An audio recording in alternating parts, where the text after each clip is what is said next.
You did indeed. And you're looking right at her. That's a joke, by the way. She's cosplaying. Oh, I see. Phew, almost believed you there for a moment. Tell me, little one, what business might you have with the White Horse Adeptus? It's a long story. Basically, a while back, I took part in an archaeological dig over at the chasm. While we were there, we discovered a number of relics. Our findings show that they date back to the era of Long Gone, an ancient nation whose people are said to have been the ancestors of some of the modern-day inhabitants of Chenyu Vale. And why might such matters concern the White Horse Adeptus? Because some of those relics not only seem to contain textual references to her, but even depictions of what she looked like. There have long been legends claiming that the White Horse Adeptus was a deity of that era, but there are plenty of other theories out there too. If I could just locate some more detailed records, I'm sure we'd be able to find out so much more. So you're into history? Well, to tell you the truth, I actually joined the archaeological team by sheer accident. But once I'd started down this path, I knew that I wanted to make something of myself. Recently, though, things seem to have taken a turn for the worse. Still can't believe I caused such a mess and even ended up hurting someone. Oh, so you're considering becoming a martial artist now instead? No, I mean, they weren't seriously hurt. It was just a few scratches, and they let it go after my mother compensated them. Either way, my career's pretty much over. And even though both the victim and the Ministry of Civil Affairs say they won't be pursuing the matter any further, my father says he's going to punish me according to our family rules. Family rules? Yeah, he's decided to ground me. I'll have to return to Chaoying Village after Lantern Rite, and goodness knows when I'll be allowed to leave again. Wow, that's harsh. Sounds like the kind of thing only rich, super traditional parents would do. We're not exactly rich, though. All we own are a few tea fields in Chaoying Village and a guest house in Liyue Harbor. A guest house? It isn't Baiju Guest House by any chance? Yep, he's my grandfather. So, you've heard of the guest house before? Small world, huh? Come to think of it, didn't Boss Lu mention something about hoping that the White Horse Adeptus would show up and let her divine power be known? Sure, but Paimon's guessing this wasn't exactly what he had in mind. Little one, it sounds to me that your family is rather well off after all. What then drew you to archaeology? Why subject yourself to such unnecessary hardships? Even if I stayed at home, there's no guarantee I'd lead a nice, easy life. Just look at my father. Recently, my grandfather put him in charge of the guest house, and he came up with a bunch of ideas right away, starting with changing its name. That didn't turn out well, though. My grandfather yelled at him for days, even calling him a bad son, and they still haven't let it go. Oh! Paimon thinks we might have heard about that too. Long story short, being dependent on others is never fun. You just end up being completely under their thumb. That's why I want to make it on my own out here, no matter how hard it is. After all, as the saying goes, to rise above others, one must endure the hardest of hardships.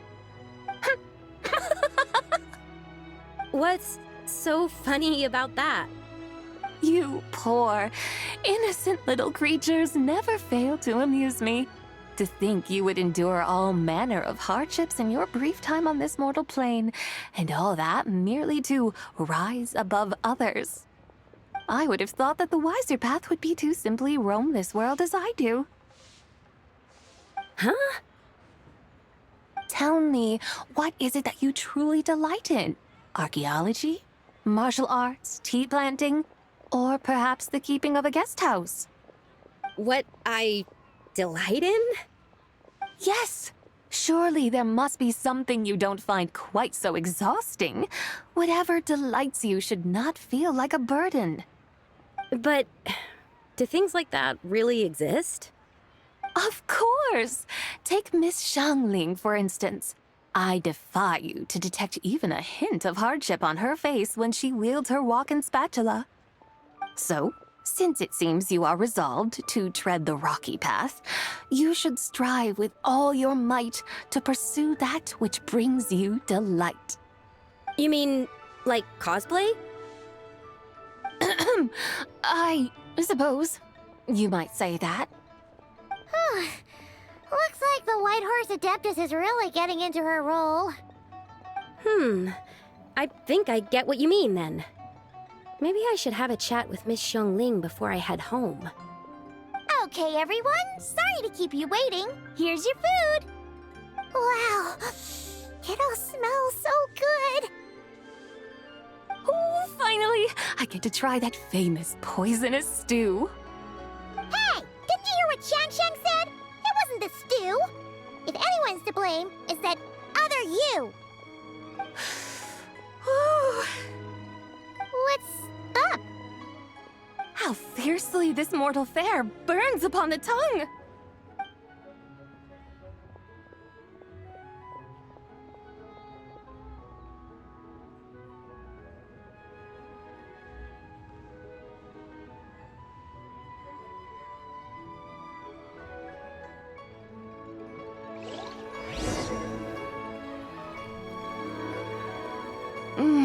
Most satisfying as poisonous stews go. So, where to now? Time, I think, to seek out some diversion? Oh, there's plenty of entertainment options in Liyue. Paimon will tell you that. The locals like to drink tea, walk their pets, play chess, watch operas, attend storytelling performances. Storytelling performances? You know, like listening to people telling stories. They're usually based on old Liyue legends, just like their operas. Stuff like the Divine Damsel of Devastation, Through the Eyes of a Dragon, or the Sanctification of Tao Do. What about the story of the bright moon that sits in the sky above us? Paimon doesn't think she's heard that one. Still, the moon does come up quite a lot. It's even in the name itself. The Yue in Liyue actually means moon. Since we're on the subject, you like telling stories yourself, right? Why don't we go check it out? In that case, I'll have to trouble the two of you to lead the way. Awesome! Let's go! Third round knockout, here we come! See these rare, precious curios. What a tongue twister! I'd have made a complete fool of myself if I tried to say it on stage without practicing it first. Huh! Call yourself Iron Tongue Tien. Wobbly Tongue Tien, more like. I used to have that problem a lot.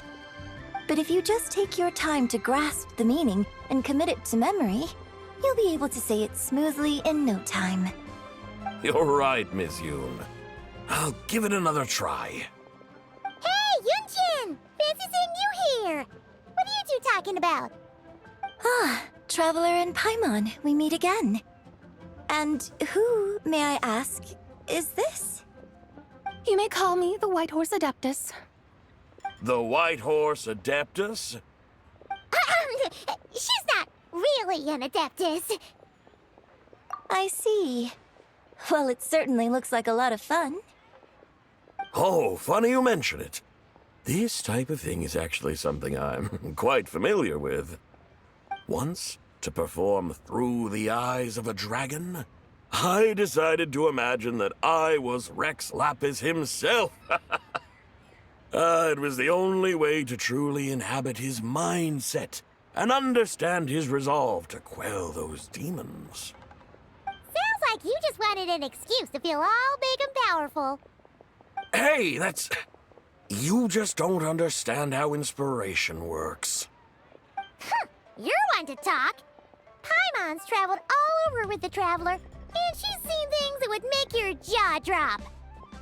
All right then.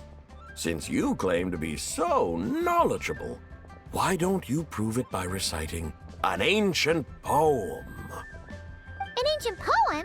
Which one? Ha! See? You mean to tell me you've never even heard of the ancient poem called An Ancient Poem? What kind of a title is that? Quit teasing, Paimon. We only just found out about that ourselves. He's talking about the writing on those ancient relics. When we first saw it, we couldn't figure out what it all meant. So in the meantime, we decided to just refer to it as an ancient poem. However, thanks to the painstaking work of the scholars who were tasked with decoding it, it seems like that's exactly what it was. Or rather, an ode offered in veneration of the moon and the White Horse Adeptus. Oh yeah! Didn't Keqing mention that before? It's got something to do with Longon, right? That is correct. The Ministry of Civil Affairs has issued a notice stating that, although it is true that the moon may disappear tonight, we should be in no danger. In other words, there's nothing to fear. But if you're worried, we can always take a leaf from the Book of the Ancients. By reciting this poem, I mean, and calling for the White Horse Adeptus' aid. If we do that, I'm certain she'll protect our moon and keep us safe. Oh, seriously? Paimon has to get a look at this.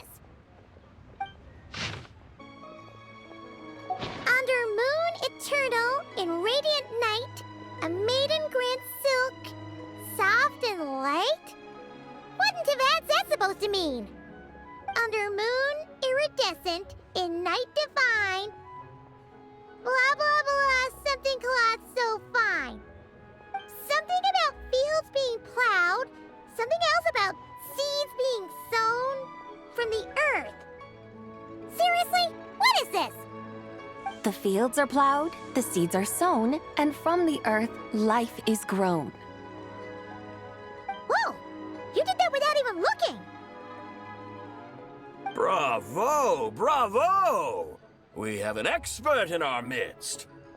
Looks like this young lady really does know her role inside out. If I didn't know any better, I'd have taken her for the real deal. That's because I am the real deal. That's the spirit. This is exactly the kind of mindset I was talking about. Behold, mortals, I am none other than the indomitable Rex Lapis himself. Kneel before my godly splendor. Believe me, young lady, I know exactly why you do it. Back in the day, I was just like you. I must say you are rather amusing as mortals go. Miss White Horse Adeptus, it is a great pleasure to make your acquaintance today. I have some questions regarding the poem, and I was wondering, perhaps, if you might be able to shed some light on it? You want me to explain the full meaning of its verses?